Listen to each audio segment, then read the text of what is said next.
वज़ीर आज़म नरेंद्र मोदी के करीबी बाबाओं में शुमार होने वाले रामदेव की कंपनी पतंजलि पर सेंट्रल पोल्यूशन कंट्रोल बोर्ड यानी CPCB ने 1 करोड़ रुपए का जुर्माना आयद किया है।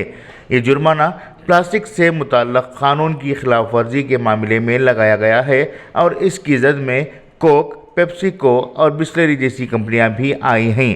मीडिया ज़राए से मौसूल हो रही खबरों के मुताबिक प्लास्टिक वेस्ट मैनेजमेंट रूल्स 2018 पर अमल न करने के लिए पतंजलि ड्रिंक्स प्राइवेट लिमिटेड पर 1 करोड़ का जुर्माना लगाया गया है और इसके साथ ही CPCB ने कंपनी को जवाब देने के लिए 15 दिनों का वक्त भी दिया है। हिंदी न्यूज़ पोर्टल जनसत्ता.com पर इस सिलसिले में एक रिपोर्ट शाया हुई है जिसमें बताया गया है कि पतंजलि के तर्जुमान SK तिजारीवाला ने इस मामले पर कोई भी रद्द अमल देने से इनकार कर दिया है। अब देखने वाली बात यह है कि कंपनी CPCB को कब तक जवाब भेजती है और अपनी सफाई में क्या कहती है।